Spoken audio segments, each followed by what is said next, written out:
വിശദമായ വാർത്തയിലേക്ക്. യുവതിയുടെ വയറ്റിൽ കത്രിക കുടുങ്ങിയ സംഭവത്തിൽ കോഴിക്കോട് മെഡിക്കൽ കോളേജിന് മുന്നിലെ സമരം അവസാനിപ്പിച്ച് ഹർഷിന. തീരുമാനം ആരോഗ്യമന്ത്രിയുമായുള്ള ചർച്ചയ്ക്ക് ശേഷം. മന്ത്രിയുടെ ഉറപ്പിനെ തുടർന്ന് സമരം പിൻവലിക്കുകയാണെന്ന് ഹർഷിന. വിഷയത്തിൽ 2 ആഴ്ചയ്ക്കകം നടപടിയുണ്ടാകുമെന്ന് ആരോഗ്യമന്ത്രി. അശ്വിൻ വല്ലത്ത് ചേരുന്നു. അശ്വിൻ, എന്തുറപ്പാണ് ആരോഗ്യമന്ത്രി വിഷയത്തിൽ ഹർഷിനയ്ക്ക് നൽകിയത്? വിവരങ്ങൾ. ധന്യ, ഇതുമായി ബന്ധപ്പെട്ട് അല്പസമയം മുൻപാണ് മെഡിക്കൽ കോളേജ് പ്രിൻസിപ്പലിന്റെ ഓഫീസിൽ ചർച്ച നടന്നത്. ഹർഷിനയും ആരോഗ്യമന്ത്രിയുമായി ചർച്ച നടത്തുകയായിരുന്നു. കഴിഞ്ഞ 4 ദിവസമായി മെഡിക്കൽ കോളേജ് ആശുപത്രിക്ക് മുന്നിൽ ഹർഷിനയുടെ സമരം തുടരുകയാണ്. അതിനിടെയാണ് ഇന്ന് മെഡിക്കൽ കോളേജിലെ പുതിയ ബ്ലോക്കിന്റെ ഉദ്ഘാടനവുമായി ബന്ധപ്പെട്ട് കോഴിക്കോട് എത്തിയ ആരോഗ്യമന്ത്രി ഹർഷിനയുമായി ചർച്ച നടത്തിയത്. ഹർഷിനയ്ക്കൊപ്പമാണ് സർക്കാരെന്നും ഈ വിഷയത്തിൽ ഹർഷിനയ്ക്ക് നീതി ലഭിക്കുമെന്നും 2 ആഴ്ചക്കകം നടപടി ഉണ്ടാവുമെന്നും ആരോഗ്യമന്ത്രി പറഞ്ഞു. പക്ഷേ ആരോഗ്യവകുപ്പിന്റെ റിപ്പോർട്ട് കഴിഞ്ഞ ദിവസം പുറത്തു വന്നത് ഈ കത്രിക, ഹർഷിനയുടെ വയറ്റിൽ നിന്ന് പുറത്തെടുത്ത കത്രിക മെഡിക്കൽ കോളേജ് ആശുപത്രിയിലേതല്ല എന്നുള്ള തരത്തിലായിരുന്നു. അത്തരത്തിൽ മെഡിക്കൽ കോളേജ് ആശുപത്രിയിലെ ശസ്ത്രക്രിയാ ഉപകരണങ്ങളൊന്നും നഷ്ടപ്പെട്ടതായ റെക്കോർഡിൽ ഇല്ല എന്നൊക്കെയുള്ള തരത്തിലുള്ള റിപ്പോർട്ടാണ് വന്നത്. ഹർഷിനയുടെ ആരോപണങ്ങൾ പൂർണ്ണമായും തള്ളുന്നതായിരുന്നു റിപ്പോർട്ട്. പക്ഷേ എന്നാൽ ഈ റിപ്പോർട്ട് കണ്ടിട്ടില്ല എന്നാണ് ആരോഗ്യമന്ത്രി ഇന്ന് പ്രതികരിച്ചത്. റിപ്പോർട്ട് പഠിക്കും, മാത്രമല്ല ഇതുമായി ബന്ധപ്പെട്ട് ഹർഷിനയ്ക്ക് നീതി ലഭിക്കുന്ന തരത്തിൽ തന്നെ ഇടപെടലുണ്ടാവും എന്ന് ആരോഗ്യമന്ത്രിയുടെ ഭാഗത്തു നിന്ന് ഉറപ്പ് ലഭിച്ചതിനെ തുടർന്ന് ഇന്ന് സമരം പിൻവലിക്കുകയായിരുന്നു. അല്ല, ഇതിപ്പോ റിപ്പോർട്ടിൽ ആശുപത്രിയുടെ ഭാഗത്തു നിന്നുണ്ടായ പിഴവല്ല എന്ന തരത്തിലായിരുന്നല്ലോ. അപ്പോ എങ്ങനെയാണ് ഇതിൽ നടപടി ഉണ്ടാകുമെന്ന് ആരോഗ്യമന്ത്രി പറയുന്നത്? അത് സംബന്ധിച്ച വിശദാംശങ്ങളിലേക്ക് ആരോഗ്യമന്ത്രി കടന്നിട്ടില്ല. പക്ഷേ ഇതിൽ ഹർഷിനയ്ക്ക് നീതി ലഭിക്കണം. ഹർഷിനയ്ക്കൊപ്പം തന്നെയാണ്, ഹർഷിനെ ഉന്നയിക്കുന്ന ആരോപണങ്ങൾ മനസ്സിലാക്കുന്നു, ഹർഷിനയ്ക്കൊപ്പം തന്നെയാണ് സർക്കാർ എന്ന് ആരോഗ്യമന്ത്രി വ്യക്തമാക്കുന്നു.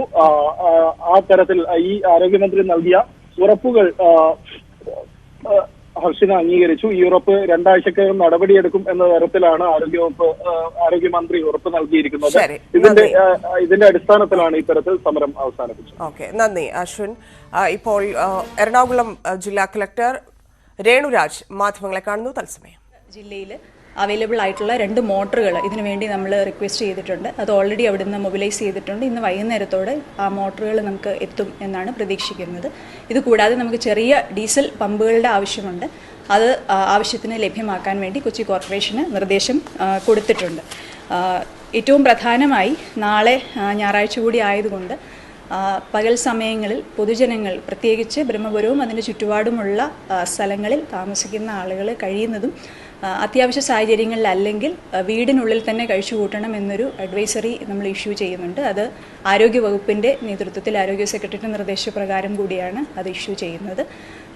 കടകളും സ്ഥാപനങ്ങളും അടച്ചിടാൻ വേണ്ടിയുള്ള ഒരു കർശന നിർദ്ദേശം കൊടുക്കുന്നില്ലെങ്കിൽ കൂടിയും നാളെ ഞായറാഴ്ച കൂടിയായ സാഹചര്യത്തിൽ കഴിയുന്നതും സ്ഥാപനങ്ങൾ അടച്ചിടുകയാണെങ്കിൽ ആളുകൾക്ക് പുറത്തിറങ്ങേണ്ട ആവശ്യം കുറയും. അപ്പോൾ ആ രീതിയിൽ പൊതുജനങ്ങളും സ്ഥാപന ഉടമകളും ഉൾപ്പെടെ സഹകരിക്കണമെന്നാണ് അഭ്യർത്ഥിക്കാനുള്ളത്.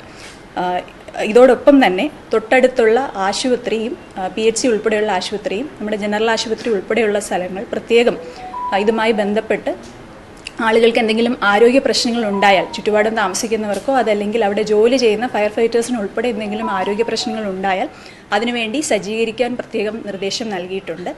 ബ്രഹ്മപുരത്തിന് അടുത്ത് തന്നെ കഴിയുന്നതും വേഗം ഒരു ഓക്സിജൻ കിയോസ്ക് കൂടി സ്ഥാപിക്കാൻ DMOയ്ക്ക് നിർദ്ദേശം കൊടുത്തിട്ടുണ്ട്. ഇതുവരെ നമുക്ക് ആ രീതിയിലുള്ള വലിയ ആരോഗ്യ പ്രശ്നങ്ങൾ നേരിട്ടിട്ടില്ലെങ്കിൽ കൂടിയും 2 ദിവസമായിട്ട് തുടർച്ചയായിട്ട് ഫയർ ഫൈറ്റിംഗ് തുടരുന്ന സാഹചര്യത്തിൽ അത് മുന്നിൽ കണ്ടുകൊണ്ട് തയ്യാറാക്കാൻ വേണ്ടിയുള്ള നിർദ്ദേശം കൊടുത്തിട്ടുണ്ട്. പ്രധാനമായിട്ടും ഇത്രയും കാര്യങ്ങളാണ് ഇന്നത്തെ മീറ്റിംഗിൽ തീരുമാനിച്ചിട്ടുള്ളത്. ഒരു പ്രത്യേക ഏരിയയിലെ തീ അണച്ചു എന്ന് പറയുന്ന രീതിയിൽ നമുക്ക് പറയാനായിട്ടില്ല. ഇന്നലെ ഉണ്ടായിരുന്ന സാഹചര്യം തീ ആളിക്കത്തുന്ന ഒരു സിറ്റുവേഷൻ ഉണ്ടായിരുന്നു.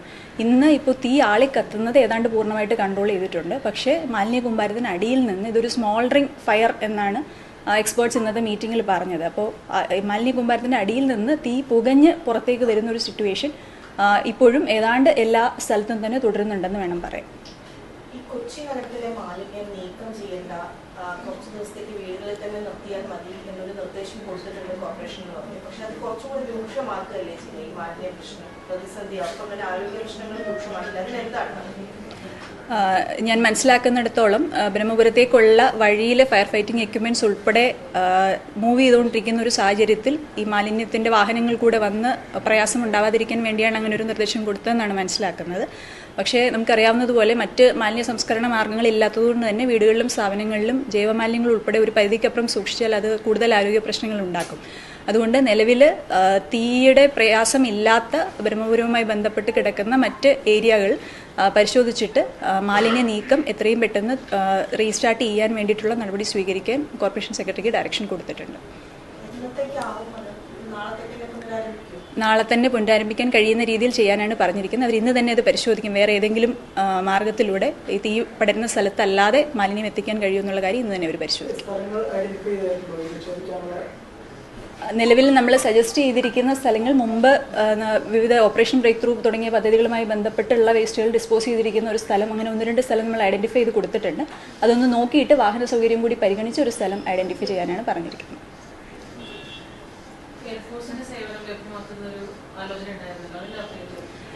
എയർഫോഴ്സിൻ്റെ കോയമ്പത്തൂർ സുലൂർ സ്റ്റേഷനുമായിട്ട് നമ്മൾ ബന്ധപ്പെട്ട് സംസാരിച്ചിട്ടുണ്ട്. നമുക്ക് ആവശ്യമുള്ള പക്ഷം നമ്മൾ റിക്വസ്റ്റ് ചെയ്യുകയാണെങ്കിൽ 3 hours അവർ ഡിപ്ലോയ് ചെയ്യാമെന്ന് പറഞ്ഞിട്ടുണ്ട്. ഞാൻ മുമ്പ് സൂചിപ്പിച്ചതുപോലെ നേവിയുടെ ഹെലികോപ്റ്റർ വന്ന് വർക്ക് ചെയ്തപ്പോൾ താഴെ നിന്ന് ഫയർ ഫൈറ്റിംഗ് ചെയ്യാൻ പറ്റാത്തൊരു സിറ്റുവേഷൻ ഉണ്ടായി. അപ്പോൾ സിമിലർ സിറ്റുവേഷൻ റിപ്പീറ്റ് ചെയ്യേണ്ട എന്നുള്ളത് കൊണ്ട് തൽക്കാലം നമ്മൾ ഓൺ ഹോൾഡിലാണ്. പക്ഷേ അവരുമായിട്ട് കമ്മ്യൂണിക്കേഷൻ ലൈവായിട്ട് വെച്ചിട്ടുണ്ട്.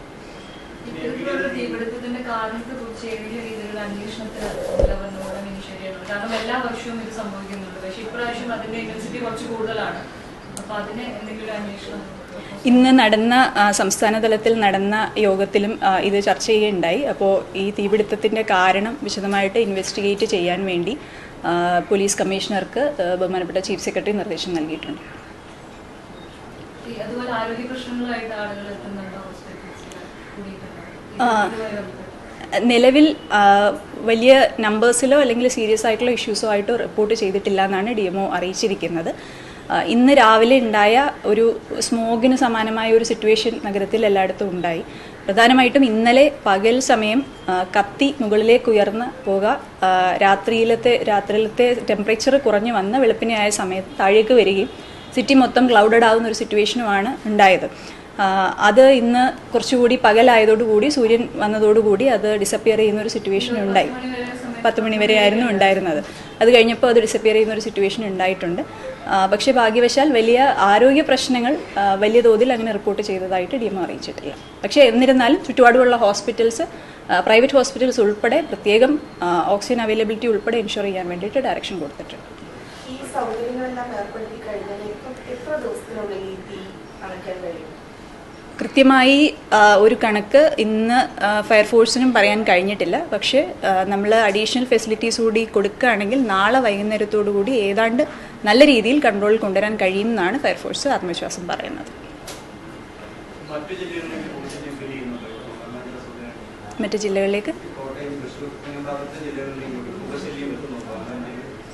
ഇടയ്ക്ക് അങ്ങനെ ഒരു റിപ്പോർട്ട് ഉണ്ടായിരുന്നു. പക്ഷേ അവിടെ നിന്ന് നമുക്ക് ഒഫീഷ്യലായിട്ട് കമ്മ്യൂണിക്കേഷൻ ഒന്നും കിട്ടിയിട്ടില്ല.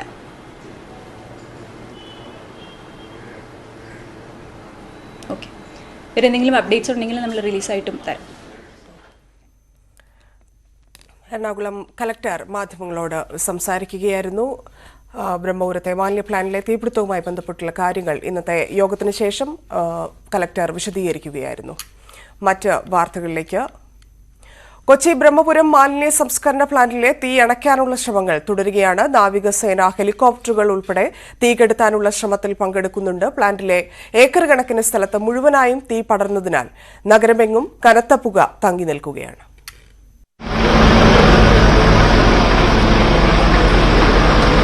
വിവിധ സേനാ വിഭാഗങ്ങളുടെയും BPCLന്റെയും അഗ്നിരക്ഷാ സംവിധാനങ്ങളുമായാണ് പ്ലാന്റിലെ തീ കെടുത്താനുള്ള ശ്രമം തുടരുന്നത്. ഹെലികോപ്റ്ററുകൾ ഉപയോഗിച്ചും തീയണയ്ക്കാൻ ശ്രമിക്കുകയാണ് അധികൃതർ. 110 ഏക്കറോളം വരുന്ന സ്ഥലത്തെ 70 ഏക്കറിലധികം ഏരിയയിൽ തീ പടർന്നതായാണ് കണക്ക്. നാവികസേനയുടെ ഹെലികോപ്റ്ററുകൾ ആകാശ നിരീക്ഷണം നടത്തുകയും ALH സീക്കിംഗ് ഹെലികോപ്റ്ററുകൾ ദൗത്യത്തിൽ പങ്കെടുക്കുകയുമാണ് ചെയ്യുന്നത്. തീ ഉടൻ നിയന്ത്രണ വിധേയമാക്കാൻ കഴിയുമെന്നാണ് പ്രതീക്ഷിക്കുന്നതെന്ന് മേയർ അഡ്വക്കേറ്റ് M. അനിൽകുമാർ പറഞ്ഞു. ആക്കുക എന്നുള്ള ഒരു പരിശ്രമത്തിലാണ് അവർ. തീപിടുത്തത്തെ തുടർന്ന് പുലർച്ചെ കൊച്ചി നഗരത്തിലും പരിസര പ്രദേശങ്ങളിലും കനത്ത പുക മൂടിക്കിടക്കുന്ന അവസ്ഥയാണ്. നേരെ ഒരു ശ്വാസം മുട്ടൽ പോലെ ഉണ്ട്. കാരണം നമ്മുടെ റോഡൊക്കെ കണ്ടു നേരത്തെ നടന്നു പോകണ്ടാണ്. പിന്നെ ഈ പുക കാരണം റോഡ് പോലെ കാണാൻ പറ്റുള്ളത്. ഇപ്പോഴാണ് പയ്യൊന്ന് തെളിഞ്ഞ് വരുന്നത്. പ്ലാന്റിലെ തീപിടുത്തം മൂലം ഇവിടേക്കുള്ള മാലിന്യ നീക്കം തടസ്സപ്പെട്ടതിനാൽ നഗരത്തിൽ പലയിടത്തും മാലിന്യങ്ങൾ കെട്ടിക്കിടക്കുന്നുണ്ട്. നഗരസഭാ ഭരണത്തിലെ വീഴ്ചയായി തീപിടുത്തത്തെ ഉയർത്തിക്കൊണ്ടുവരാനുള്ള പ്രതിപക്ഷ നീക്കവും ശക്തമായിട്ടുണ്ട്. ബ്രഹ്മപുരത്തെ തീയണയ്ക്കാൻ നേവിയുടെ ഹെലികോപ്റ്ററുകൾ കൂടിയെത്തി. ഇതാദ്യമായി നേവിയുടെ ഹെലികോപ്റ്ററുകൾ കൂടി ബ്രഹ്മപുരത്തെത്തുമ്പോൾ തീപിടുത്തത്തിന്റെ വ്യാപ്തിയും വ്യക്തമാണ്. സാധ്യമായ എല്ലാ സംവിധാനങ്ങളും ഉപയോഗിച്ചുകൊണ്ട് ബ്രഹ്മപുരത്തെ പ്ലാന്റിലെ തീയണയ്ക്കാനാണ് അധികൃതരുടെ ശ്രമം. ക്യാമറമാൻ മനോജിനൊപ്പം ഡാനി പോൾ, ന്യൂസ് 18. സുവി വിശ്വനാഥൻ വാർത്തയുടെ വിശദാംശങ്ങളുമായി ചേരുന്നുണ്ട്. സുവി, ഇപ്പോൾ കലക്ടർ നേരത്തെ മാധ്യമങ്ങളോട് സംസാരിക്കുകയായിരുന്നു. അപ്പം രണ്ട് കാര്യങ്ങളാണ്. ഒന്ന്, തീ നിയന്ത്രണ വിധേയമായിട്ടില്ല, പലയിടങ്ങളിൽ നിന്നും പുക ഉയരുന്നുണ്ട് എന്നുള്ള കാര്യം. മറ്റൊന്ന്, ഈ മാലിന്യം നീക്കൽ അതെപ്പോഴാരംഭിക്കും എന്ന കാര്യത്തിൽ കൃത്യമായൊരു നിർദ്ദേശം നൽകിയിട്ടുണ്ടോ? കലക്ടറുടെ ഭാഗത്തുനിന്ന് വിവരങ്ങൾ. ധന്യ, കൊച്ചി നഗരത്തിലെ മാലിന്യം നീക്കം ചെയ്യുന്നത് സംബന്ധിച്ച് അത് പുനരാരംഭിക്കുന്നതിന് വേണ്ടി കോർപ്പറേഷൻ സെക്രട്ടറിക്ക് നിർദ്ദേശം നൽകിയിട്ടുണ്ട് എന്നാണ് മനസ്സിലാക്കാൻ കഴിയുന്നത്. നാളെ തന്നെ ഇത് പുനരാരംഭിക്കാൻ ശ്രമിക്കും എന്നാണ് ജില്ലാ കളക്ടർ പറയുന്നത്. കാരണം ബ്രഹ്മപുരത്ത് തീയില്ലാത്ത ഭാഗങ്ങളിലേക്ക് ഈ മാലിന്യ വണ്ടികൾ എത്തിക്കാനാണ് ഇപ്പോൾ ശ്രമം നടത്തുന്നത്. കാരണം ഈ തീ ആളിപ്പടരുന്ന ഒരു സാഹചര്യത്തിൽ ഫയർഫോഴ്സ് വാഹനങ്ങൾക്കൊപ്പം മറ്റ് മാലിന്യ വണ്ടികൾ കൂടെ വന്നാൽ അത് ഗതാഗത തടസ്സമുണ്ടാക്കും എന്നതുകൊണ്ടാണ് മാലിന്യ നീക്കം നിർത്തിവെക്കാൻ താൽക്കാലികമായി പറഞ്ഞിരിക്കുന്നത്. അതിന് ഇപ്പോൾ ഒരു പരിഹാരമാകുന്നു എന്നാണ് മനസ്സിലാക്കാൻ കഴിയുന്നത്. ഒപ്പം തീപിടുത്തത്തിന്റെ യഥാർത്ഥ കാരണം കണ്ടെത്താൻ വേണ്ടി കൊച്ചി സിറ്റി പോലീസ് കമ്മീഷണർക്ക് അന്വേഷണത്തിന് നിർദ്ദേശം നൽകിയിട്ടുണ്ട്. ചീഫ് സെക്രട്ടറിയാണ് ഇത് സംബന്ധിച്ച നിർദ്ദേശം നൽകിയിരിക്കുന്നത്. ഒപ്പം കൂടുതൽ ഫയർ എഞ്ചിനുകൾ ഇവിടേക്ക് എത്തിക്കാനും നിർദ്ദേശം നൽകിയിട്ടുണ്ട്. ഇപ്പോൾ നിലവിൽ 20 ഫയർ എഞ്ചിനുകളും നേവിയുടെ ഫയർ എഞ്ചിനുകൾ അതുപോലെ BPCLന്റെ ഫയർ എഞ്ചിനുകളും മറ്റും ഉപയോഗിച്ചാണ് തീ അണയ്ക്കാനുള്ള ശ്രമങ്ങൾ നടത്തുന്നത്. 6 സെക്ടറുകളായി തിരിച്ചാണ് തീ അണയ്ക്കാനുള്ള ശ്രമം നടത്തുന്നത്. അതിനു പുറമെ 20 ഫയർ എഞ്ചിനുകൾക്ക് പുറമെ മറ്റ് ഇടങ്ങളിൽ നിന്ന് കൂടുതൽ ഫയർ എഞ്ചിനുകൾ എത്തിക്കാൻ നിർദ്ദേശം നൽകിയിട്ടുണ്ട്. ഒപ്പം ഈ ബ്രഹ്മപുരത്തിന് സമീപത്തെ പുഴയാണ്. ആ പുഴയിൽ നിന്ന് മോട്ടോർ ഉപയോഗിച്ച് പമ്പ് വഴി പമ്പ് ഉപയോഗിച്ച് വെള്ളം എത്തിക്കാൻ വേണ്ടി വലിയ മോട്ടോർ ആലപ്പുഴയിൽ നിന്ന്, അതായത് പ്രളയകാലത്തൊക്കെ ഉപയോഗിച്ചതുപോലെയുള്ള മോട്ടോർ എത്തിക്കാനുള്ള ശ്രമം ആരംഭിച്ചിട്ടുണ്ട്. ഏറ്റവും പ്രധാനപ്പെട്ട ഒരു നിർദ്ദേശം ജില്ലാ കളക്ടർ നൽകിയിരിക്കുന്നത്, ആരോഗ്യ പ്രശ്നങ്ങൾ വലിയ തോതിൽ ഇല്ല എങ്കിൽ കൂടിയും നാളെ ഞായറാഴ്ച ആയതുകൊണ്ടും ബ്രഹ്മപുരത്ത് ആളുകൾ കഴിയുന്നതും പുറത്തിറങ്ങരുത് എന്നാണ് ജില്ലാ കളക്ടർ നിർദ്ദേശം നൽകിയിരിക്കുന്നത്. സ്ഥാപനങ്ങൾ കഴിയുന്നതും പ്രവർത്തിക്കരുത് എന്നും പറഞ്ഞിട്ടുണ്ട്. ഒപ്പം എന്തെങ്കിലും ആരോഗ്യ പ്രശ്നങ്ങൾ ഉണ്ടാവുകയാണെങ്കിൽ അവരെ എത്തിക്കാൻ ആശുപത്രി സംവിധാനങ്ങൾ സജ്ജമാക്കിയിട്ടുണ്ട്. ഒരു ഓക്സിജൻ കിയോസ്ക് ബ്രഹ്മപുരത്ത് തയ്യാറാക്കാനും നിർദ്ദേശം നൽകിയിട്ടുണ്ട് എന്നാണ് ജില്ലാ കളക്ടർ പറയുന്നത്. ഒപ്പം തന്നെ നാളെ വൈകിട്ടത്തോടുകൂടി മാത്രമേ തീ നിയന്ത്രണ വിധേയമാക്കാൻ കഴിയൂ എന്നും ജില്ലാ കളക്ടർ പറയുന്നു. ധന്യ. തൃശൂർ കുട്ടനെല്ലൂരിൽ കാർ ഷോറൂമിൽ വൻ തീപിടുത്തം. 3 ആഡംബര വാഹനങ്ങൾ കത്തിനശിച്ചു. 3 കോടി രൂപയുടെ നഷ്ടമുണ്ടായെന്നാണ് പ്രാഥമിക നിഗമനം. കാർ ഷോറൂമിലും സർവീസ് സെന്ററിലും ഉണ്ടായിരുന്ന വാഹനങ്ങൾ പെട്ടെന്ന് നീക്കി. ഇരുനില കെട്ടിടം പൂർണ്ണമായും കത്തിയമർന്നു. തൃശൂർ ജില്ലയിലെ 8 ഫയർഫോഴ്സ് യൂണിറ്റുകളെത്തിയാണ് തീയണച്ചത്. ഷോറൂമിൽ സുരക്ഷാ മാനദണ്ഡങ്ങൾ കൃത്യമായി പാലിച്ചിരുന്നില്ലെന്ന് ജില്ലാ ഫയർ ഓഫീസർ അരുൺ ഭാസ്കർ പറഞ്ഞു. സെക്യൂരിറ്റി പുറത്തുണ്ടാവും.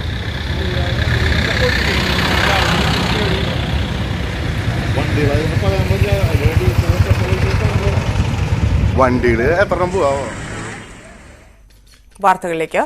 കൊല്ലത്ത് ട്രാക്കിൽ കാൽവഴുതി വീണ വയോധികനെ സാഹസികമായി രക്ഷപ്പെടുത്തുന്ന ദൃശ്യങ്ങൾ ന്യൂസ് 18. കൊല്ലം ഇരവിപുരം കാവൽപുര റെയിൽവേ സ്റ്റേഷന് സമീപത്താണ് സംഭവം. പള്ളിമുക്ക് സ്വദേശി അബ്ദുറഹ്മാനാണ് വയോധികനെ സാഹസികമായി രക്ഷപ്പെടുത്തിയത്.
10 അടുപ്പിച്ച ടൈമായി കാണും. ചായ കുടിക്കാൻ വേണ്ടി നമ്മൾ സ്ഥിരമായിട്ട് പോകുന്ന ചായ കാണാം. അവിടേക്കും അകത്തിരുന്നപ്പോഴാണ് ഇത് നമ്മൾ നടക്കുന്നത്.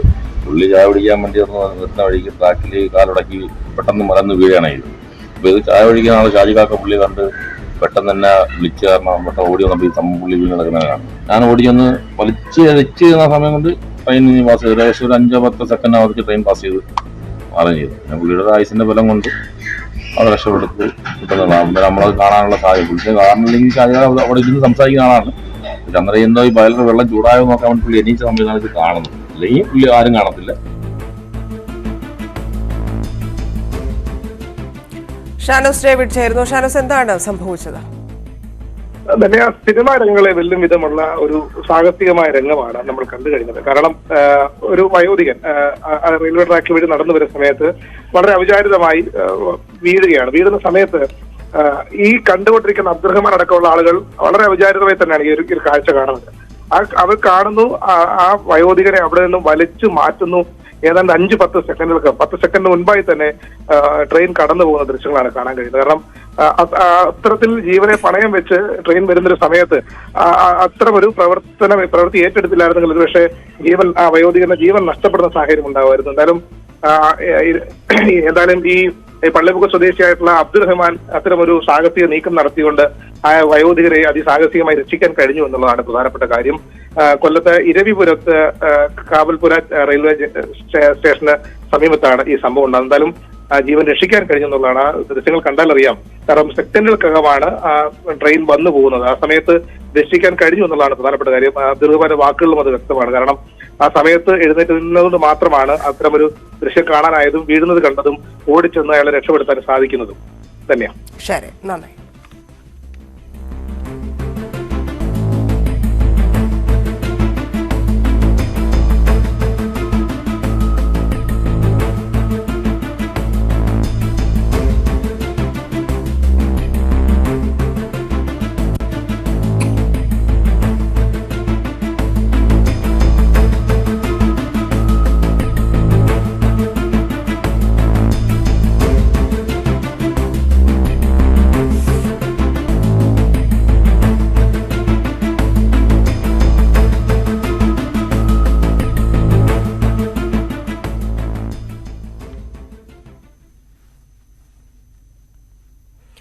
കൊല്ലമായൂരിൽ വൃദ്ധമാതാവിനെ മകൻ ക്രൂരമായി മർദ്ദിച്ചു. ആയൂർ ദേവന്നൂർ സ്വദേശിനി ദേവകിയെയാണ് മകൻ മനോജ് വലിച്ചിഴയ്ക്കുകയും നിലത്തിട്ട് ചവിട്ടുകയും വടികൊണ്ട് അടിക്കുകയും ചെയ്തത്. മകൻ മനോജിനെ പോലീസ് കസ്റ്റഡിയിലെടുത്തു.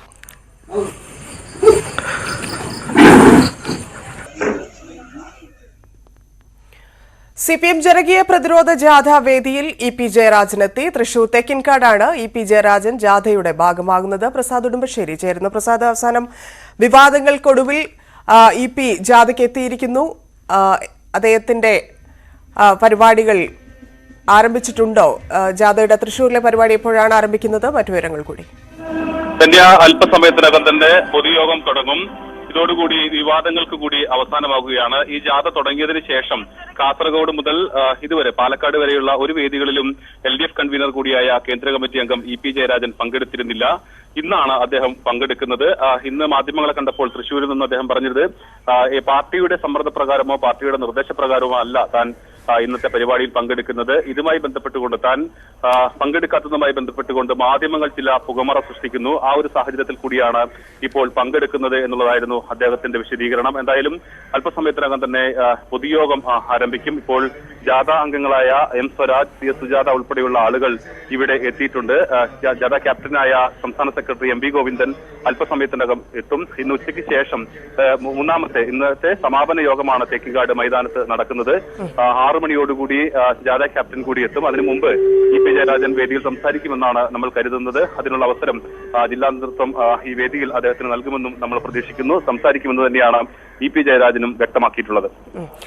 പ്രസാദ്, സ്വാഭാവികമായിട്ടും ജാഥാവേദിയിലേക്ക് ഇ.പി. ജയരാജൻ എത്തുമ്പോൾ ഇന്നലെ വരെ ഉണ്ടായിരുന്ന അത്രയും വിവാദങ്ങൾ അവസാനിക്കുകയാണോ? എന്തുകൊണ്ട് ഇന്ന് തന്നെ അദ്ദേഹം എത്തി? കഴിഞ്ഞ ദിവസം നമുക്ക് തന്നെ തന്ന ഇന്റർവ്യൂവിൽ തന്നെ അദ്ദേഹം ജാഥയിൽ പങ്കെടുക്കും എന്ന്, ആ ചോദ്യത്തിനോട് അദ്ദേഹം ഉത്തരം നൽകിയത് ഏത് രീതിയിലാണെന്ന് നമ്മൾ കണ്ടതാണ്. പങ്കെടുക്കും എന്നോ പങ്കെടുക്കില്ല എന്നോ അദ്ദേഹം പറഞ്ഞിരുന്നില്ല. സ്വാഭാവികമായിട്ടും പാർട്ടിയുടെ ഭാഗത്തു നിന്നുണ്ടായ വലിയ സമ്മർദ്ദം, ഇത്രയും വലിയ വിവാദത്തിലേക്ക് ഇത് കൊണ്ടുപോകണ്ട എന്നുള്ള സമ്മർദ്ദത്തിലായിരിക്കുമോ ED ജാഥാവേദിയിലെത്തിയത്?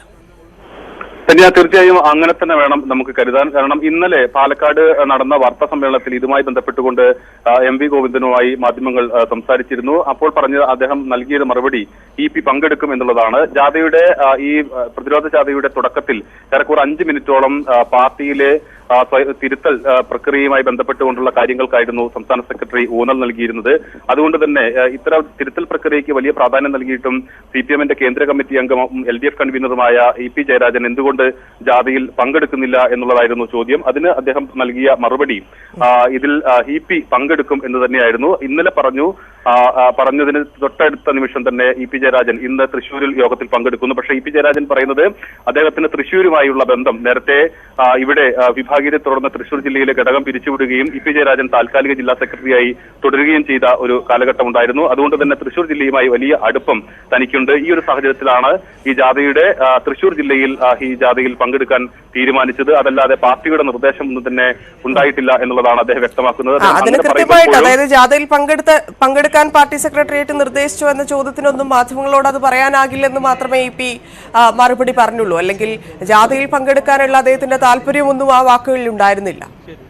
തീർച്ചയായും അത് തന്നെയാണ് നമ്മൾ മനസ്സിലാക്കേണ്ടത്. കാരണം ഈ ജാഥയുടെ തുടക്കത്തിൽ സംസ്ഥാന ഉദ്ഘാടന സമ്മേളനത്തിൽ, കാസർഗോഡ് നടന്ന ഉദ്ഘാടന സമ്മേളനത്തിലും പിന്നീട് E.P. ജയരാജന്റെ കൂടി അദ്ദേഹത്തിന്റെ ജില്ലയായ കണ്ണൂരും ഒന്നും തന്നെ അദ്ദേഹം പങ്കെടുത്തിരുന്നില്ല എന്നുള്ളതാണ് എടുത്തു പറയേണ്ടത്. മറ്റൊരു ജില്ലകളിലും ഇതിന് ശേഷം ഈ വിവാദം വലിയ തോതിൽ ചർച്ചയാവുകയും ഈ ജാഥയുടെ തന്നെ പ്രധാന കേന്ദ്രം E.P. ജയരാജൻ എന്തുകൊണ്ട് ഈ ജാഥയിൽ പങ്കെടുക്കുന്നില്ല എന്നുള്ളത് പ്രതിപക്ഷം ഉൾപ്പെടെ ഉന്നയിക്കുകയും ചെയ്യുന്ന ഒരു സാഹചര്യത്തിലാണ് ജാഥയ്ക്ക് വേണ്ടി വാർത്താ സമ്മേളനത്തിൽ പോലും ഒരു സമയം E.P. ജയരാജൻ എന്തുകൊണ്ട് പങ്കെടുക്കുന്നില്ല എന്നതിന് മറുപടി പറയേണ്ട ഒരു സാഹചര്യം കൂടി സംസ്ഥാന സെക്രട്ടറിക്ക് ഉണ്ടാകുന്നു. ആ ഒരു സാഹചര്യത്തിൽ കൂടിയാകാം ഒരുപക്ഷെ ഇന്നലെ വളരെ കൃത്യമായി തന്നെ സംസ്ഥാന സെക്രട്ടറി E.P. പങ്കെടുക്കും എന്നത് വ്യക്തമാക്കിയിട്ടുള്ളത്.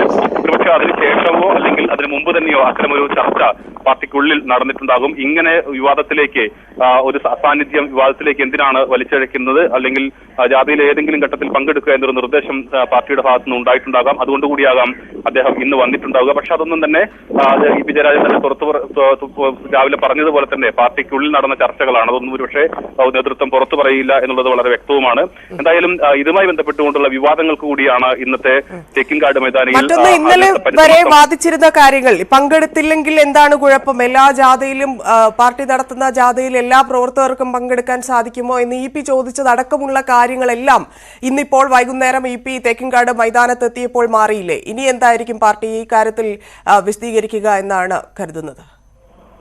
തീർച്ചയായും ഇതുമായി ബന്ധപ്പെട്ടുകൊണ്ട് ഏതെങ്കിലും ഘട്ടത്തിൽ മനഃപൂർവ്വമായ ഒരു വിട്ടുനിൽക്കൽ ഉണ്ടായി എന്ന് പാർട്ടി വിലയിരുത്തുന്നുണ്ടോ എന്നുള്ളതാണ് ഇനി കാത്തിരുന്ന് കാണേണ്ടത്. അത് പക്ഷേ ഈ ജാഥ കഴിഞ്ഞതിന് ശേഷം നടക്കുന്ന CPM-ന്റെ സംസ്ഥാന നേതൃയോഗങ്ങളെല്ലാം ആയിരിക്കാം ഇക്കാര്യങ്ങൾ, അല്ലെങ്കിൽ അദ്ദേഹം കേന്ദ്ര കമ്മിറ്റി കൂടിയാണ്, അതുകൊണ്ട് തന്നെ മേൽഘടകങ്ങളായിരിക്കാം ഇത്തരം കാര്യങ്ങൾ പരിശോധനയ്ക്ക് വിധേയമാക്കുക. എന്തായാലും ഇത്തരം ഒരു സാഹചര്യം ഉണ്ടാക്കേണ്ടിയിരുന്നില്ല എന്നൊരു പൊതുവിലയിരുത്തൽ CPM-ന്റെ നേതാക്കൾക്കെല്ലാം തന്നെ ഉണ്ട്. മുമ്പ് ഇതിന് സമാനമായ ഒരു സാഹചര്യം ഉണ്ടായിരുന്നത് ഒരുപക്ഷെ CPM-ന്റെ തന്നെ വളരെ മുതിർന്ന നേതാവായ VS അച്യുതാനന്ദൻ, അദ്ദേഹം അന്ന് സംസ്ഥാന സെക്രട്ടറി ആയിരുന്ന പിണറായി വിജയൻ നടത്തിയ കേരള യാത്രയിൽ നിന്നും ഏറെക്കുറെ തുടക്കം മുതൽ അവസാനം തിരുവനന്തപുരത്താണ് അദ്ദേഹം പങ്കെടുത്തത്. പക്ഷേ അത് അന്ന് CPM-നെ സംബന്ധിച്ചിടത്തോളം വളരെ ഉന്നതനായ ഒരു നേതാവാണ് VS. അത്തരമൊരു സാഹചര്യം എന്തായാലും EP ആ ഒരു ഘട്ടത്തിലേക്ക് അത്രത്തോളം പോകേണ്ടിയിരുന്നില്ല. ഇങ്ങനെ ഒരു അസാന്നിധ്യം ചർച്ച ചെയ്ത് ഈ ജാഥയുടെ ഒരു ഉദ്ദേശത്തെ തന്നെ വഴിതിരിച്ചു വിടാവുന്ന തരത്തിൽ അതൊരു വിവാദത്തിലേക്ക് കൊണ്ടുപോകേണ്ടിയിരുന്ന സാഹചര്യം മാറ്റാമായിരുന്നു എന്നൊരു വിലയിരുത്തൽ CPM-ലെ നേതൃത്വത്തിനുണ്ട്. അതുകൊണ്ടുകൂടിയാകാം ഒരു പക്ഷേ അത്തരമൊരു ഇടപെടൽ നടക്കുകയും E.P. ജയരാജൻ ഇന്ന് തൃശ്ശൂരിൽ ഇതിൽ പങ്കെടുക്കുകയും ചെയ്തത്. സ്വാഭാവികമായും വരും ദിവസങ്ങളിൽ ഇനിയിപ്പോൾ ഒരു പൊതു ചർച്ച എന്നുള്ള രീതിയിൽ നിന്നും ഇത് മാറിക്കഴിഞ്ഞു. അതായത് ഇന്നത്തെ ഇതിൽ പങ്കെടുക്കുന്നതോടുകൂടി E.P. ജയരാജന്റെ അസാന്നിധ്യം ഇനി ചർച്ചയാകുന്ന ഒരവസരവുമില്ല. അതുകൊണ്ട് തന്നെ ഈ വിവാദം ഇവിടെ അവസാനിച്ചെങ്കിൽ പോലും ഇതുമായി ബന്ധപ്പെട്ടുള്ള ചർച്ചകൾ, ഉൾപാർട്ടി ചർച്ചകൾ ഒരു ദിവസത്തെ ഈ ജാഥയ്ക്ക് ശേഷം തുടരാനുള്ള സാധ്യതയും നമ്മൾ കാണുന്നുണ്ട്. ശരി, നന്ദി പ്രസാദ്. വിവരങ്ങൾക്ക് ഇ.പി. ജയരാജൻ ജാഥ വേദിയിൽ എത്തിയിരിക്കുന്നു. അദ്ദേഹം അല്പസമയത്തിനകം സംസാരിക്കുമെന്നാണ് അറിയുന്നത്. ജനകീയ പ്രതിരോധ ജാഥ വേദിയിൽ തൃശൂരിൽ ഇ.പി. ജയരാജൻ പങ്കെടുക്കുന്നു. വേദിയിലിരിക്കുന്നതിന്റെ ദൃശ്യങ്ങളാണ് കാണുന്നത്. വലിയ വിവാദമായിരുന്ന ഇ.പി. ജാഥയിൽ പങ്കെടുക്കാത്തത് വലിയ ചർച്ചയായിരുന്നു. ജാഥ തുടങ്ങിയതു മുതൽ കാസർഗോഡ് മുതൽ തൃശൂർ എത്തുന്നതുവരെ ഒരിക്കൽ പോലും ജാഥയിൽ ഇ.പി. പങ്കെടുത്തിരുന്നില്ല. എല്ലാവർക്കും ജാഥയിൽ പങ്കെടുക്കാൻ സാധിക്കില്ലല്ലോ എന്ന് ഇന്നലെ പറഞ്ഞ ഇ.പി.യാണ് ഇന്നിപ്പോൾ CPM-ന്റെ ജനകീയ പ്രതിരോധ ജാഥ വേദിയിൽ ഇരിക്കുന്നത്. അത് പാർട്ടി സെക്രട്ടേറിയറ്റ് സമ്മർദ്ദത്തിലല്ല ഇരിക്കുന്നത് എന്നും രാവിലെ ഇ.പി. പ്രതികരിച്ചിരുന്നു. പി പ്രസാദാണ് പ്രസാദ് ഉടുമ്പശ്ശേരിയാണ് വിശദാംശങ്ങൾ നൽകിയത്. തിരിച്ചെത്താം, ഇടവേള. വാർത്തകളിലേക്ക്. കാലിക്കറ്റ് സർവകലാശാല ക്യാമ്പസിൽ മുഖ്യമന്ത്രിക്കെതിരെ KSU യൂത്ത് കോൺഗ്രസ് പ്രതിഷേധം. കറുത്ത വസ്ത്രം അണിഞ്ഞെത്തിയ KSU പ്രവർത്തകരെ പോലീസ് അറസ്റ്റ് ചെയ്ത് നീക്കി.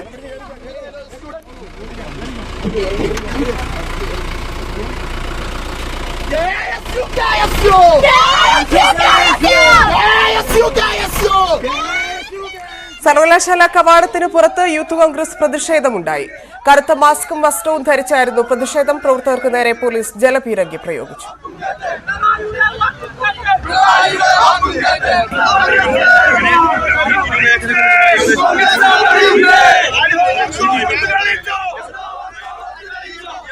കോഴിക്കോട് യൂത്ത് കോൺഗ്രസ് KSU ജില്ലാ പ്രസിഡന്റുമാരെ കരുതൽ തടങ്കലിൽ എടുത്തതിൽ പ്രതിഷേധമുണ്ടായി. മുഖ്യമന്ത്രിയുടെ സന്ദർശനത്തിന് മുന്നോടിയായാണ് ഇവരെ കരുതൽ തടങ്കലിലാക്കിയത്.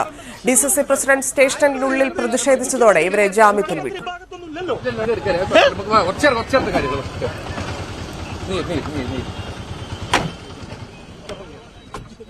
മുഖ്യമന്ത്രിയുടെ മർക്കസ് നോളജ് സിറ്റി സന്ദർശനത്തിന്റെ ഭാഗമായി യൂത്ത് ലീഗ് നേതാക്കൾ കരുതൽ തടങ്കലിൽ.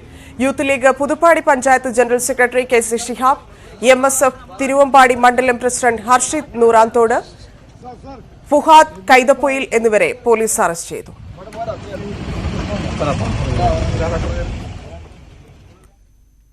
SDPI ബന്ധത്തെ ചൊല്ലി ആലപ്പുഴ CPM-ൽ പൊട്ടിത്തെറി. ചെങ്ങന്നൂർ ചെറിയനാട് സൌത്ത് ലോക്കൽ സെക്രട്ടറിയുടെ SDPI ബന്ധത്തെ തുടർന്ന് 38 പാർട്ടി അംഗങ്ങൾ കൂട്ടത്തോടെ രാജിവെച്ചു. LC സെക്രട്ടറി ഷീദ് മുഹമ്മദിന്റെ ബിസിനസ് പങ്കാളിയാണ് SDPI നേതാവ്. LC സെക്രട്ടറിയുടെ സ്വന്തം വാർഡിൽ SDPI ജയിച്ചതിന് പിന്നിലും ഒത്തുകളിയാണെന്ന ആരോപണമുണ്ട്. 4 ബ്രാഞ്ച് സെക്രട്ടറിമാരും വർഗബഹുജന സംഘടനകളുടെ ഭാരവാഹികളുമാണ് കൂട്ടത്തോടെ രാജിവെച്ചത്. രാജിക്കത്തുകളുടെ പകർപ്പുകൾ ന്യൂസ് 18 ലഭിച്ചു. News 18 exclusive. ആലപ്പുഴയിൽ കമ്മ്യൂണിസ്റ്റ് പാർട്ടിയുടെ ഈറ്റില്ലമായ കുട്ടനാടിന് പുറമെ ചെങ്ങന്നൂരിലും കൂട്ടരാജി തുടരുകയാണ്. പാർട്ടിക്കുള്ളിലെ ഉൾപ്പോരാണ് കുട്ടനാട്ടിൽ പ്രതിസന്ധി സൃഷ്ടിച്ചതെങ്കിൽ ഒരു പടി കൂടി കടന്ന് ചെങ്ങന്നൂരിൽ SDPI-യുമായുള്ള ബാന്ധവമാണ് പ്രശ്നം സൃഷ്ടിക്കുന്നത്. Chengannur Cheriyanad south local committee കീഴിലുള്ള 38 പാർട്ടി അംഗങ്ങളാണ് ലോക്കൽ കമ്മിറ്റി സെക്രട്ടറി ഷീദ് മുഹമ്മദിന്റെ SDPI ബന്ധത്തെ തുടർന്ന് CPM ജില്ലാ സെക്രട്ടറി R നാസറിന് രാജിയും സംസ്ഥാന നേതൃത്വത്തിന് പരാതിയും നൽകിയത്. കൊല്ലകടവിൽ പ്രവർത്തിക്കുന്ന K-ടൗൺ കഫേ എന്ന സ്ഥാപനം ഷീദ് മുഹമ്മദിന്റെയും SDPI പോപ്പുലർ ഫ്രണ്ട് പ്രാദേശിക നേതാവ് അഷാദിന്റെയും ഉടമസ്ഥതയിലുള്ളതാണെന്ന് പ്രവർത്തകർ വ്യക്തമാക്കുന്നു. ചെങ്ങന്നൂർ ABVP നേതാവ് വിശാൽ വധക്കേസ് പ്രതിയും SDPI പ്രവർത്തകനുമായ ആഷിഖിനൊപ്പം LC സെക്രട്ടറി സ്ഥാപനത്തിന്റെ കൌണ്ടറിൽ നിൽക്കുന്ന ചിത്രങ്ങളടക്കം ഉൾപ്പെടുത്തിയാണ് പരാതി. സംസ്ഥാന കമ്മിറ്റി ആഹ്വാനം ചെയ്ത വർഗീയവിരുദ്ധ സദസ്സും ചെറിയനാട് നടത്താത്തതിന് പിന്നിലെ കാരണം പരിശോധിക്കണമെന്നും പരാതിയിൽ ആവശ്യപ്പെടുന്നുണ്ട്. സ്വന്തം വാർഡിൽ CPM-ന്റെ സിറ്റിംഗ് സീറ്റിൽ SDPI സ്ഥാനാർത്ഥി വിജയിച്ചതിന് പിന്നിലും CPIM 3ാം സ്ഥാനത്തേക്ക് പിന്തള്ളപ്പെട്ടതും രഹസ്യ ബാന്ധവത്തിന്റെ തെളിവാണെന്ന് രാജിക്കത്തിൽ പ്രവർത്തകർ ആരോപിക്കുന്നു. ഓട്ടാഫീസ്, കൊരണ്ടിപ്പള്ളിശ്ശേരി, ചെറുമിക്കാട്, ആഞ്ഞിലിച്ചൂട് എന്നീ CPM ബ്രാഞ്ചുകളിലെ സെക്രട്ടറിമാരും SFI Chengannur area secretary, DYFI block vice president, CI2 Chengannur area secretary, SFI Cheriyanad south മേഖലാ സെക്രട്ടറി, DYFI യൂണിറ്റ് സെക്രട്ടറിമാർ, KSKTU മേഖലാ സെക്രട്ടറി എന്നീ പ്രമുഖർ രാജിവെച്ചവരിൽ ഉൾപ്പെടുന്നു. ഏരിയ നേതൃത്വത്തെ സമീപിച്ചിട്ടും ഫലം കാണാതായതോടെ ഫെബ്രുവരി 22-ന് ചാരമൂട് വെച്ച് ജില്ലാ സെക്രട്ടറി R നാസറിന് ഇവർ രാജിക്കത്ത് നേരിട്ട് കൈമാറുകയായിരുന്നു.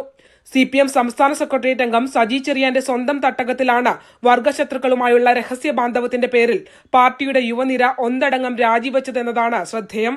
തിങ്കളാഴ്ച R നാസറിന്റെ നേതൃത്വത്തിൽ പ്രശ്നപരിഹാരത്തിന് ചെങ്ങന്നൂരിൽ ഏരിയ കമ്മിറ്റി യോഗം വിളിച്ചിട്ടുണ്ട്. ഏരിയ നേതൃത്വത്തെ പലതവണ സമീപിച്ചിട്ടും പ്രശ്നപരിഹാരമാകാതായതോടെയാണ് ജില്ലാ നേതൃത്വത്തെ ചെങ്ങന്നൂരിലെ യുവനിര സമീപിച്ചിരിക്കുന്നത്. ഇതിനകത്ത് പാർട്ടി എന്ത് നിലപാട് കൈക്കൊള്ളുമെന്നുള്ളതാണ് വരും ദിവസങ്ങളിൽ കാത്തിരുന്നു കാണേണ്ടത്. ക്യാമറമാൻ പ്രശാന്ത് മംഗലശ്ശേരിക്കൊപ്പം ആലപ്പുഴയിൽ നിന്നും ശരണ്യ സ്നേഹജൻ, ന്യൂസ് 18. ഒരിക്കൽ ചർച്ച ചെയ്ത് പരിഹരിച്ച വിഷയമാണെന്നും അന്വേഷിച്ച ശേഷം കൂടുതൽ പ്രതികരിക്കാമെന്നും CPM ആലപ്പുഴ ജില്ലാ സെക്രട്ടറി ആർ നാസർ ന്യൂസ് 18നോട് പറഞ്ഞു. അതേസമയം കോൺഗ്രസ് വിമർശനവുമായി രംഗത്തെത്തി. SDPIയെ വളർത്താനാണ് CPM ശ്രമമെന്ന് കോൺഗ്രസ് നേതാവ് A. ഷുക്കൂർ ആരോപിച്ചു. ചെങ്ങന്നൂരിൽ മാത്രമല്ല ആലപ്പുഴയിലെ പല കേന്ദ്രങ്ങളിലും CPM SDPI ബാന്ധവം സജീവമാണ്. അമ്പലപ്പുഴയിൽ ഇത് പ്രകടമായ തെളിവാണെന്നും ഷുക്കൂർ പറഞ്ഞു. ചെങ്ങന്നൂർ മാത്രമല്ല ആലപ്പുഴ ജില്ലയിലെ പല സുപ്രധാന കേന്ദ്രങ്ങളിലും ഇവർ തമ്മിൽ ഒരുമിച്ചാണ്. അതിന്റെ ഏറ്റവും പ്രകടമായ തെളിവ് അമ്പലപ്പുഴയാണ്. അമ്പലപ്പുഴ MLAയോട് ചോദിച്ചാൽ അതിന്റെ വിശദാംശങ്ങൾ അറിയാം. പക്ഷെ ഒരിക്കലും അവരിതൊന്നും പുറത്തു വരാൻ സമ്മതിക്കില്ല. പുറത്തു വന്നാലുണ്ട് അത് അംഗീകരിക്കാനും തയ്യാറാകില്ല. ആലപ്പുഴയിലെ CPMൽ സംഭവിക്കാൻ പാടില്ലാത്തത് സംഭവിക്കുന്നെന്ന് വെള്ളാപ്പള്ളി നടേശൻ പറഞ്ഞു. അതിനെതിരെ നടപടിയെടുക്കാൻ തയ്യാറാകണമെന്നും വെള്ളാപ്പള്ളി ആവശ്യപ്പെട്ടു.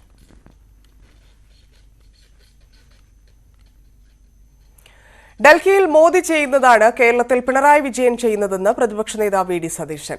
സെൻട്രൽ ഏജൻസിയുടെ പബ്ലിക് ഡോക്യുമെന്റാണ് നിയമസഭയിൽ വായിച്ചത്. മാത്യു കുഴൽനാടൻ പറഞ്ഞതിൽ ഒരു തെറ്റുമില്ല. ഇതിനെന്തിനാണ് മുഖ്യമന്ത്രി പൊട്ടിത്തെറിക്കുന്നതെന്നും VD സതീശൻ ചോദിച്ചു. ലൈഫ് മിഷനുമായി ബന്ധപ്പെട്ട് ഇനിയും നിരവധി കാര്യങ്ങൾ പുറത്തുവരുമെന്നും പ്രതിപക്ഷ നേതാവ്. മുഖ്യമന്ത്രി പറഞ്ഞതെല്ലാം പച്ചക്കള്ളമാണ്.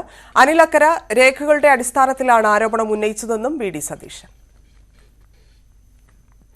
ലൈഫ് പദ്ധതിയുമായി ബന്ധപ്പെട്ട് അനിൽ അക്കര പുറത്തുവിട്ട കത്ത് അപവാദ പ്രചാരണം സ്വയം കുഴിച്ചു മൂടുന്നതെന്ന് മന്ത്രി MB രാജേഷ്. സർക്കാർ നിലപാടുകളെ സാധൂകരിക്കുന്നതാണ് കത്തെന്നും മന്ത്രി പറഞ്ഞു. KPCC അധ്യക്ഷനെ ലക്ഷ്യമിട്ട് കോൺഗ്രസിൽ വീണ്ടും കലാപക്കൊടി. MK രാഘവന് പിന്തുണയുമായി എത്തിയ K മുരളീധരൻ MP വിമർശനങ്ങൾ അച്ചടക്ക ലംഘനമല്ലെന്നും തനിക്കും നേതൃത്വത്തോട് വിയോജിപ്പുണ്ടെന്നും പരസ്യമാക്കി. എന്നാൽ പൊതുവേദിയിലെ വിമർശനങ്ങൾ ശരിയായില്ലെന്നായിരുന്നു KC വേണുഗോപാലിന്റെ പ്രതികരണം.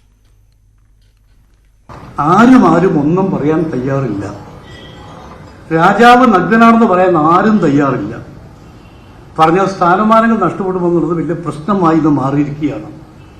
സ്ഥാനം വേണമെങ്കിൽ മാനം വേണമെങ്കിൽ ഒന്നും മിണ്ടാതിരിക്കുക എന്ന രീതിയിലാണ് ഇന്നത്തെ പ്രത്യേകിച്ച് കോൺഗ്രസ് പാർട്ടിക്ക് സാഹചര്യം പറയേണ്ടി വരുന്ന ദുഃഖമുണ്ട്. കോൺഗ്രസിൽ സ്ഥാനമാനങ്ങൾ ലഭിക്കാൻ മിണ്ടാതിരിക്കണമെന്ന MK രാഘവൻ MPയുടെ വിമർശനം ഒറ്റപ്പെട്ടതല്ലെന്ന് തെളിയിക്കുന്നു K മുരളീധരൻ MPയുടെ തുറന്ന പിന്തുണ. പ്ലീനറി സമ്മേളനത്തിലും സമാനമായ വിമർശനം ഉയർന്നെന്നും രാഘവന്റെ പ്രസംഗം പാർട്ടി വേദിയിൽ തന്നെയാണെന്നും K മുരളീധരൻ. അനർഹർ നോമിനേഷനിലൂടെ കടന്നുകയറുന്നുവെന്നും പരസ്പരം ചർച്ച നടക്കുന്നില്ലെന്നും K മുരളീധരൻ കുറ്റപ്പെടുത്തി. KPCC അധ്യക്ഷൻ ഉടൻ രാഷ്ട്രീയകാര്യ സമിതി വിളിക്കണം. അല്ല, ഗൂഢലക്ഷ്യം എന്താണെന്ന് പ്രസിഡന്റിനോട് നിങ്ങൾ നേരിട്ട് ചോദിക്കുന്നതാണ് നല്ലത്. ഞാൻ അതിനെക്കുറിച്ച് അഭിപ്രായം പറയുന്നു. അത് മൊത്തത്തിൽ പല സംശയങ്ങളും ഉണ്ട് പല പ്രവർത്തകർക്കും. അത് പലരും പല രീതിയിൽ പ്രകടിപ്പിക്കുന്നത് മാത്രം. പിന്നെ ഞാൻ പ്രകടിപ്പിച്ചാൽ ഒരു വിവാദമാകുന്നുള്ളതുകൊണ്ട് ഞാനൊന്നും പറയുന്നില്ല. മിണ്ടാതിരുന്നാൽ കുറച്ചുകൂടെ ഒരു ഗ്രേസ് മാർക്ക് കിട്ടും. രാഘവന് പാർട്ടിക്കകത്ത് തന്നെ വിമർശനങ്ങൾ ഉന്നയിക്കാൻ അവസരമുണ്ടായിരുന്നെന്നും ചർച്ചകൾ പുറത്തു പറയുന്നത് ശരിയല്ലെന്നും KC വേണുഗോപാലിന്റെ മറുപടി. പൊതുമധ്യത്തിൽ അഭിപ്രായങ്ങൾ പറയുന്നത് പാർട്ടിയെ നല്ല രീതിയിൽ മുന്നോട്ട് കൊണ്ടുപോകാൻ സഹായകരമാക്കില്ല. പാർട്ടി വേദികളിൽ പറയണമെന്ന് തന്നെയാണ് എന്റെ അഭിപ്രായം. വിവാദത്തിൽ KPCC അധ്യക്ഷൻ പ്രതികരിക്കുമെന്ന് പറഞ്ഞൊഴിയുകയായിരുന്നു പ്രതിപക്ഷ നേതാവ് VD സതീശൻ. അല്ല, ഞാനതിനെ കുറിച്ച് പറയണത് ശരിയല്ലല്ലോ. സംഘടനാപരമായ ഒരു തീരുമാനമാണ് ആ കാര്യത്തിൽ വേണ്ടത്. അതിനെക്കുറിച്ച് സംസാരിക്കേണ്ടത് KPCC പ്രസിഡന്റാണ്. ശശി തരൂരിന് തുറന്ന പിന്തുണ പ്രഖ്യാപിച്ച MK രാഘവൻ നേരത്തെ തന്നെ നേതൃത്വത്തിന്റെ കണ്ണിലെ കരടാണ്. MK രാഘവന്റെ പരാമർശങ്ങൾ അനവസരത്തിലാണെന്നും നേതൃത്വത്തെ അപകീർത്തിപ്പെടുത്തുന്നതാണെന്നുമാണ് DCC അധ്യക്ഷൻ നൽകിയ റിപ്പോർട്ടിന്റെ ഉള്ളടക്കം. പക്ഷേ നടപടിയുണ്ടായാൽ MK രാഘവൻ ഒറ്റയ്ക്കാകില്ലെന്ന സൂചന K മുരളീധരന്റെ പ്രതികരണത്തിൽ ഉണ്ട്. ന്യൂസ് 18 കോഴിക്കോട്. കേരളത്തിൽ BJP അധികാരത്തിൽ വരുമെന്ന് പ്രധാനമന്ത്രി നരേന്ദ്രമോദിയുടെ പ്രസ്താവനയ്ക്കെതിരെ നേതാക്കൾ. ആ പൂതി മനസ്സിൽ വെച്ചാൽ മതിയെന്നും കേരളത്തെ മോദിക്ക് അറിയില്ലെന്നും KC വേണുഗോപാൽ പറഞ്ഞു. പണാധിപത്യത്തിലേക്ക് നയിക്കുന്ന BJPയുടെ ഏറെക്കാലത്തെ മോഹമാണിതെന്ന് CPM സംസ്ഥാന സെക്രട്ടറി MB ഗോവിന്ദനും പ്രതികരിച്ചു. इसलिए मुझे विश्वास है कि आने वाले वर्षों में भी जैसे नागालैंड में हुआ है, जैसे मेघालय में हुआ है, जैसे गोवा में होता रहा है, केरला में भी भाजपा गठबंधन की सरकार बनेगी. കേരളം പിടിക്കുമെന്ന് പ്രധാനമന്ത്രി നരേന്ദ്രമോദിയുടെ പ്രസ്താവനയ്ക്കെതിരെ ശക്തമായ പ്രതികരണമാണ് ഉയരുന്നത്. ലോക്സഭാ തെരഞ്ഞെടുപ്പിൽ BJPക്ക് ഒറ്റ സീറ്റ് പോലും കിട്ടാൻ പോകുന്നില്ലെന്ന് AICC general secretary KC Venugopal പറഞ്ഞു. ആ പൂതി അങ്ങ് മനസ്സിൽ വെച്ചാൽ മതി. മോദി കേരളത്തെ മോഡി ഇതുവരെ മനസ്സിലാക്കിയിട്ടില്ല, അതിന്റെ ലക്ഷണമാണ് അത് അദ്ദേഹം ഇനിയും മനസ്സിലാക്കാൻ പോകുന്നേ ഉള്ളൂ. ഇവിടെ 0 സീറ്റായിരിക്കും കേരളത്തിൽ BJPക്ക് പാർലമെന്റിൽ കിട്ടാൻ വേണ്ടി പോകുന്നത്. ഞാൻ വെല്ലുവിളിച്ച് പറയാണ്. കേരളം പിടിക്കുമെന്ന് BJPയും മോദിയും പറയാൻ തുടങ്ങിയിട്ട് കുറെ കാലമായെന്ന് CPM സംസ്ഥാന സെക്രട്ടറി MV ഗോവിന്ദൻ. BJP പണാധിപത്യത്തിലേക്കാണ് രാജ്യത്തെ നയിക്കുന്നതെന്നും ഗോവിന്ദൻ പറഞ്ഞു. ഇത് പറയാൻ തുടങ്ങിയത് കുറെ വർഷമായി. അടുത്തത് കേരളമാണെന്നാണ് അന്ന് പറഞ്ഞത്. 30 സീറ്റ് ഞങ്ങൾ പിടിച്ചാൽ കേരളം ഭരിക്കുന്നതാണ്. എങ്ങനെയാ ഭരിക്കുക എന്നുള്ളതിനെ സംബന്ധിച്ച് അത് ഗോവ മോഡലായി. രാഷ്ട്രീയ നേതാക്കൾ അവരുടെ ആഗ്രഹം പറയുക സ്വാഭാവികമാണെന്നായിരുന്നു വെള്ളാപ്പള്ളി നടേശന്റെ പ്രതികരണം. തെരഞ്ഞെടുപ്പ് കഴിഞ്ഞ് ഫലം വരുന്നതുവരെ ഓരോ പാർട്ടികളും അവരുടേതായ ആഗ്രഹങ്ങൾ പറയുക സ്വാഭാവികമാണ്. അതിന് നമ്മൾ എതിർത്തിട്ട് കാര്യമില്ല. News desk news 18. മുൻ PFI നേതാവ് KP കമാലിനെ UP പോലീസ് പിടികൂടി. മലപ്പുറം മേലാറ്റൂർ എത്തിയാണ് ഇയാളെ UP പോലീസ് പിടികൂടിയത്. അനുമോദ് ചേരുന്നു. അനുമോദ് വിവരം. കഴിഞ്ഞ ദിവസമാണ് ലക്നൌ പോലീസ് മലപ്പുറം മേലാറ്റൂരിലെത്തി KP കമാലിനെ പിടികൂടിയത്. ഇയാൾ 2019 ഹത്രാസ് കേസുമായി ബന്ധപ്പെട്ട് കലാപം ആസൂത്രണം ചെയ്തു എന്ന കുറ്റമാണ് ഇയാൾക്കെതിരെ ചുമത്തിയിട്ടുള്ളത്. നിലവിൽ UP പോലീസിന്റെ കണക്കിൽ ഇയാൾ ഒളിവിലായിരുന്നു. ഇയാൾക്ക് 25,000 രൂപ വിലയും ഇയാളെ തലയ്ക്ക് പോലീസ് വിലയിട്ടിരുന്നു. ഷിദ്ദിഖാപ്പനടക്കമുള്ളവർ പിടിയിലായ ആ കേസിലായിരുന്നു ഈ കമാലും പ്രതിയായിട്ടുള്ളത്. ഷിദ്ദിഖാപ്പനടക്കമുള്ളവർക്ക് ഈ ഒരു സംഭവത്തിൽ സഹായങ്ങൾ നൽകി തുടങ്ങിയ കുറ്റങ്ങളാണ് ഇയാൾക്കെതിരെ UP പോലീസ് ചുമത്തിയിട്ടുള്ളത്. കഴിഞ്ഞ ദിവസം മലപ്പുറത്തെത്തിയ UP police, Lucknow police, Malappuram പോലീസിന്റെ സഹായത്തോടെയാണ്, മേലാറ്റൂർ പോലീസിന്റെ സഹായത്തോടെയാണ് ഇയാളെ പിടികൂടിയത്. കോടതിയിൽ ഹാജരാക്കിയ ശേഷം ഇപ്പോൾ നിലവിൽ ഇയാളെ ലക്നൌവിലേക്ക് കൊണ്ടുപോകാൻ വിമാനത്താവളത്തിൽ എത്തിച്ചിരിക്കുകയാണ്. അല്പസമയത്തിനകം ഇയാളെ ലക്നൌവിലേക്ക് കൊണ്ടുപോകും. ഇതിപ്പോ എന്ത് കാരണത്തിലാണ് നേരത്തെ ഹത്രാസിലേക്ക് ഉള്ള ഗൂഢാലോചന അല്ലെങ്കിൽ ഫണ്ട് എത്തിക്കൽ ഇത്തരത്തിലുള്ള കാര്യങ്ങളിലായിരുന്നു നേരത്തെ ഉണ്ടായിരുന്നത്? ഇതേ കാരണങ്ങൾ കൊണ്ടാണോ ഇപ്പോൾ വീണ്ടും കസ്റ്റഡിയിലെടുത്തിരിക്കുന്നത്?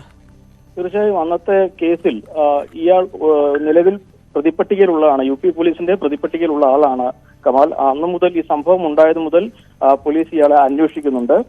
ഇയാൾക്കെതിരെ ചുമത്തിയിരിക്കുന്ന കുറ്റം ഈ കലാപത്തിന് വേണ്ട ആഹ്വാനം ചെയ്തു, അതിനുവേണ്ട ഫണ്ട് കണ്ടെത്താനുള്ള ശ്രമം നടത്തി, അതുപോലെ സാമൂഹ്യ മാധ്യമങ്ങൾ വഴി ഇതിന് ഈ കലാപത്തിന് വേണ്ടിയുള്ള പ്രചാരണങ്ങൾ നടത്തി തുടങ്ങിയ വിവിധ കുറ്റങ്ങളാണ് UP പോലീസ്, ലക്നൌ പോലീസ് ഇയാൾക്കെതിരെ ചുമത്തിയിട്ടുള്ളത്. ഈ PFIയുടെ ഹിറ്റ് സ്ക്വാഡിൽ പെട്ട ആളാണ് എന്നുകൂടിയാണ് UP പോലീസിന്റെ നിഗമനം ഉള്ളത്. അതുകൊണ്ട് തന്നെ വളരെ പ്രധാനപ്പെട്ട ഒരു പ്രതിയായിട്ടാണ്, കേസുമായി ബന്ധപ്പെട്ട പ്രധാനപ്പെട്ട പ്രതിയായിട്ടാണ് ഇയാളെ പോലീസ് കണക്കാക്കുന്നതും. അതുകൊണ്ടാണ് ഇയാൾക്ക് 25,000 രൂപ ഇയാളെ തലയ്ക്ക് പോലീസ് വിലയിടുകയും ചെയ്തത്. ഈ സംഭവം നടന്നതിന് ശേഷം ഇയാൾ UP വിട്ട് കേരളത്തിലായിരുന്നു. തുടർന്ന് ഇപ്പോഴാണ് ലക്നൌ പോലീസ് ഇവിടെ എത്തി ഇയാളെ പിടികൂടി ഇപ്പോൾ ലക്നൌവിലേക്ക് കൊണ്ടുപോകുന്നത്.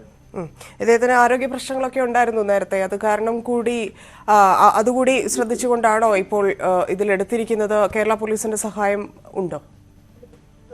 ആരോഗ്യ പ്രശ്നങ്ങളുണ്ട്. അതുതന്നെയാണ് ലക്നൌ പോലീസ് ഇയാളെ കൊണ്ടുപോകുന്നത് വിമാനമാർഗം വഴിയാക്കിയിരിക്കുന്നത്. നേരത്തെ കോടതിയിൽ ഹാജരാക്കിയപ്പോഴും ആരോഗ്യ പ്രശ്നങ്ങളെ കുറിച്ചുള്ള ചില വാദങ്ങൾ ഉന്നയിച്ചിരുന്നു. പക്ഷെ അതുകൊണ്ട് തന്നെ വിമാനമാർഗം കൊണ്ടുപോകാനാണ് പ്രധാനപ്പെട്ട കാരണവും. ആരോഗ്യ പ്രശ്നങ്ങളുണ്ട് എന്ന് ചൂണ്ടിക്കാട്ടിയാണ്.